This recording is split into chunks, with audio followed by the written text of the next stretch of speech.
Eu estou sempre numa correria louca, né?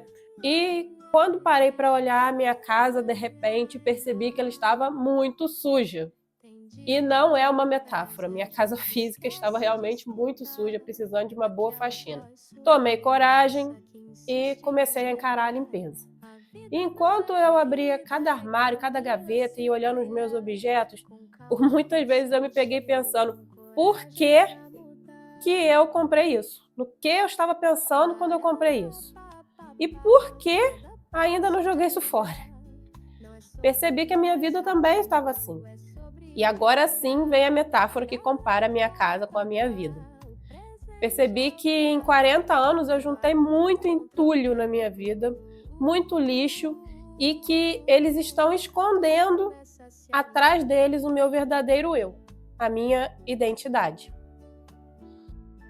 Olá, me chamo Antônia Maria e esse é o episódio 6 do meu desafio de 180 dias para transformar a minha história. No vídeo de hoje eu quero pensar com vocês 3 tópicos. O que está ocupando espaço na minha prateleira e que eu posso jogar fora. Ou seja, eu quero mapear quais são as minhas prisões mentais. Como essas prisões mentais influenciaram nas minhas escolhas e como eu posso me livrar da culpa por essas escolhas. E como posso me livrar desse lixo. Gente, quando a gente está faxinando uma gaveta, principalmente de documentos, a gente não pode sair jogando tudo fora, né? Sem olhar o que é. A gente tem que pegar, analisar um por um desses documentos para ver o que presta, o que não presta, o que precisa ser guardado, o que não.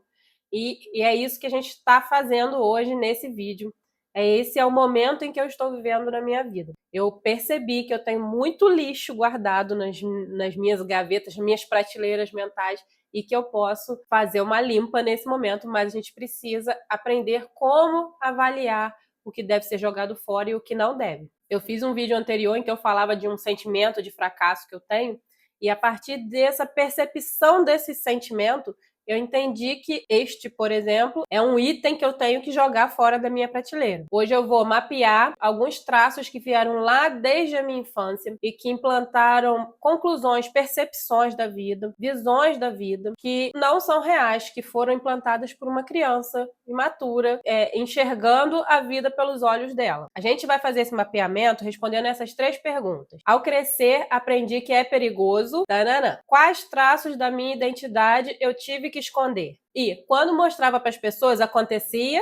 Tanana. Essas 3 perguntas eu aprendi com o Arata Academy, que é um canal aqui no YouTube. Se alguém tiver interesse, comenta aí que eu envio para vocês o link. E ele nos ensina que a gente, enquanto criança, a gente é a expressão exata da nossa personalidade, da personalidade natural que nós temos. Só que isso vai mudando conforme a gente vai se apercebendo da vida. Por exemplo, uma família que vive uma situação grande de luto, o pai morreu e a mãe precisou ser muito forte diante daquela situação. A criança, às vezes, olhando de fora, ela passa a entender que diante de uma situação muito difícil como é o luto, ela precisa ser forte, que a reação certa é ser forte, porque ela viu a mãe dela sendo forte. Então, ela registrou essa conclusão e a vida dela passa a ser direcionada a partir desta conclusão. A gente acaba também aprendendo que alguns traços da nossa personalidade são perigosos.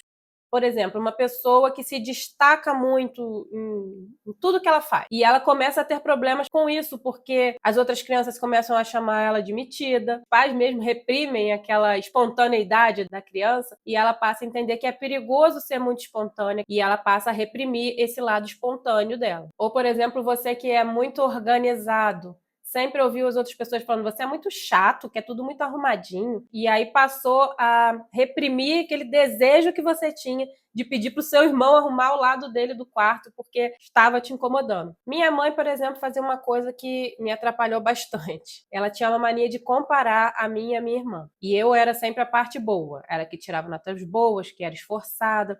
O que eu concluí dessa história? Eu concluí que eu precisava ser muito boa em tudo que eu fizesse. Eu tinha que manter aquele nível para me manter como exemplo para minha irmã. Não sei nem se isso afetou a minha irmã, se a minha irmã se apercebeu disso na época. Para mim foi uma coisa que eu fui levando por um bom tempo na minha vida. E eu acho que eu até já tinha um traço de ser uma pessoa assim muito comprometida por natureza. Mas essa comparação que a gente ficou sofrendo por um bom tempo, fez com que eu me tornasse uma pessoa muito exigente. E eu acho que isso tirou a minha naturalidade, porque eu entendia que eu tinha que ser boa em qualquer coisa que eu pegasse para fazer. Só que eu acho que isso aí acabou fazendo com que eu não tivesse tempo de perceber aquilo que eu fazia com gosto, que eu fazia por vontade própria, e acabou dificultando que eu encontrasse qual era a minha vocação. E, ao mesmo tempo, esse traço de acabar me tornando uma pessoa muito exigente cruzou com outras situações que foram, por exemplo, eu tinha uma amizade muito forte com uma menina, criança ainda, a gente tinha 10 anos, mais ou menos. Eu ia pra casa dela, dos parentes dela, dormia lá, e, de repente, do nada, de um dia pro outro, ela me enviou uma carta falando que não queria mais ser minha amiga, cortou relações, nunca me explicou o porquê, não me deixou perguntar, eu não tive chance de entender o porquê. Aí depois, mais ou menos com uns 14 anos, novamente com uma amizade forte que eu consegui fazer, ela me colocou numa situação muito constrangedora, porque ela estava aprontando em horário de escola e falou para a mãe que estava comigo na rua. E a mãe me ligou descascando comigo, como se eu estivesse com ela, mas eu estava na escola. E ali eu precisei, de novo, cortar relações com ela. Acabou a amizade, né? Com essas situações, e mais lá na frente também, eu tive mais uma situação com a amizade,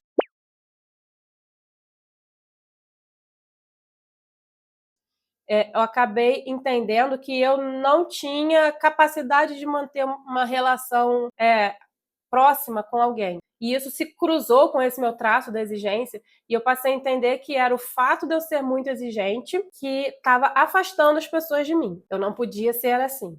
E eu sou também aquela pessoa que curte um humor ácido. Sabe, eu gosto de lidar com pessoas que entendem a piada sem a gente ter que explicar. Gente que não leva tudo a ferro e fogo. Eu gosto de ser assim, mais leve diante da vida. Mas em dado momento eu percebi que muitas das outras pessoas levam as situações a ferro e fogo. Isso me levou a algumas situações bem complicadas com as quais aquela criança lá não soube lidar. Percebeu que eu já respondi as 3 perguntas aqui? Então eu aprendi que ser exigente é perigoso, que quando eu era exigente as pessoas se afastavam de mim, e tive que esconder esse traço. Passei a esconder esse traço da exigência. Também aprendi que ser muito tranquila diante das situações, ou que falar o que me dava vontade diante das situações era perigoso, porque as pessoas poderiam interpretar mal o que eu queria dizer, poderiam se ofender com o que eu disse. Então eu passei a reprimir a minha espontaneidade diante das pessoas. Conseguiu encontrar também você em algum traço desses reprimido? Nesse momento a gente já pula para o ponto 2. Por que eu preciso me livrar, então, da culpa pelas minhas escolhas?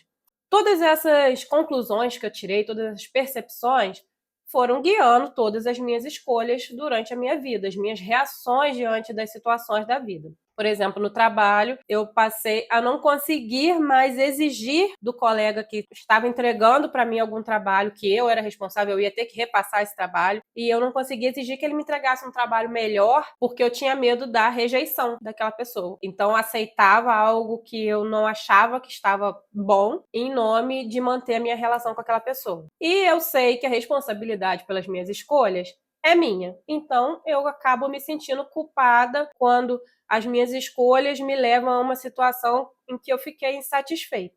Mas será que isso resolve alguma coisa? Culpar a mim mesmo resolve alguma coisa? Eu perdoei todas as pessoas que me fizeram passar por alguma situação, que me levaram a passar por alguma situação. Perdoei. Eu, Tânia, não levo esse peso no meu coração. Talvez você ainda tenha que passar por esse caminho do perdoar as outras pessoas. Hoje eu tenho alguma facilidade, vamos dizer, alguma prática em perdoar. Muitas delas eu nunca mais vou encontrar e elas não estão nem aí para o que aconteceu comigo ou deixou de acontecer comigo depois daquilo, provavelmente. Então, essa fase minha já está concluída. Então, se eu já perdoei as outras pessoas, nesse momento cabe a mim perdoar a mim mesma, porque não adianta ficar me culpando. Então, a culpa em si não resolve nada, nem culpar a mim, nem culpar aos outros. O que a gente pode fazer, então, nesse momento, é entender quais dessas conclusões não cabem mais na minha vida e jogá-las fora. O que nos leva ao terceiro ponto. Como posso me livrar do lixo? O primeiro passo eu acho que eu já dei, que foi perceber que o lixo existe, que o lixo está ali ocupando um espaço que não é dele. O segundo passo é identificar quais são os lixos. Terceiro passo, perdoar a mim mesma. E por último, preencher a prateleira com coisas úteis. Porque se a prateleira está cheia de coisas úteis, não sobra espaço para colocar coisas que não nos servem. Sabe? Buscar aquele eu lá da infância, entender quem eu era espontaneamente lá na infância, o que daquela Tânia ainda restou em mim hoje e como eu posso usar isso a meu favor. Buscar as minhas virtudes e usar isso como princípio para as minhas próximas escolhas. A gente precisa entender também que as escolhas que a gente faz na vida são como uma espécie de experimento. Ninguém sabe qual é a escolha certa de nada. Qualquer um, quando faz uma escolha, não tem certeza de em qual caminho aquilo vai dar, de em que ponto você vai chegar a partir daquela sua escolha. Então, toda escolha é um experimento. Se não deu certo, é só você parar, dar a volta e escolher um novo caminho. E assim a gente segue a vida. Se eu entendi que uma escolha não está me levando na direção certa, é só mudar a direção. Tudo começa a se alinhar.